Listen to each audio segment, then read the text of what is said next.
assurance of human rights, and that Afghan soil should not be used for terrorism, and neighbors are the most worried about that. So that's where it lies. So does that mean that you will recognize them if they agree those 3 points? We will collectively take a decision. So Pakistan itself will not decide on its own? No, exactly. We think that all the neighbors will get together and we will see how they progress, and then whether to recognize them or not will be a collective decision. And the fact is that Taliban aren't really going to have an inclusive government, are they? I mean, they haven't even got the non-Taliban people who've helped them into power. They've been excluded so far. So far, they haven't. They haven't got an inclusive government, as we hoped they would. But then they say that this is just a transition. I'm trying that we should speak to them and ensure that they do have an inclusive government, because there will not be any long-term sustainable peace or stability in Afghanistan unless all the factions, all the ethnic groups are represented. But I mean, there's something more important than anything to the Taliban government, and that's the kind of purity of their religious ideology.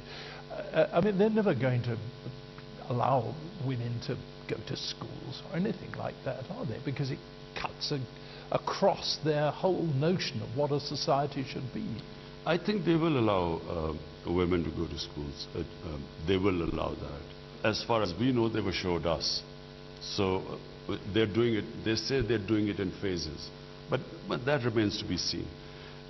Look, John, what they do from now onwards, we can only hope to sort of persuade them and encourage them and incentivize them in that direction.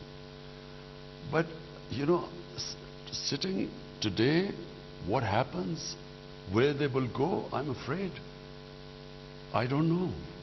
But this is a really good opportunity for you now to say you condemn the excesses of the Taliban, and that you feel that by, for instance, preventing women from getting a decent education once again, they're taking the wrong direction. Would you like to say that to us now?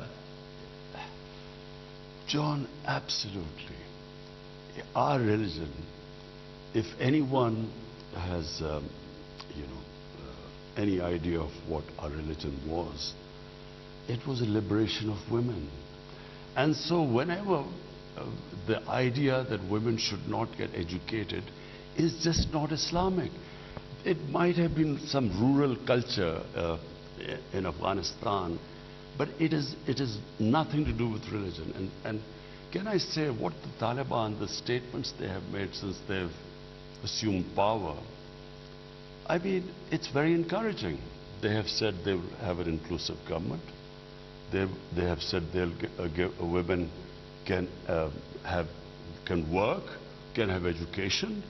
They will give amnesty to everyone. The soil won't be used for terrorism by anyone. These are encouraging statements. So you're approving the way the Taliban are operating? No, I'm approving of what they have said. What happens now, I'm afraid, John, I can't say what happens now. In fact, no one can tell where Afghanistan goes from here. But what we hope and pray, that finally after 40 years, the people of Afghanistan will have peace and stability. So when you see what's happening in Afghanistan, you must be pretty disgusted, actually, with the way that the Taliban are behaving. I think, John, what we should hope for and try for is to make them go into that direction. And in the statements they've made. And secondly, Afghans are very strong people. Their women are very strong. I feel give them time and they will assert their rights. How much time? Years? A year, 2 years, 3 years. at the 3 moment, years. but at the moment, John, it's just too early to say anything, because it's just barely been a month. After 20 years of civil war, they have come back into power. I think it's just a month, 2 months. In a short period of time, we will know the direction they are going. Well, I think we know it now. I don't know. I'm an optimist.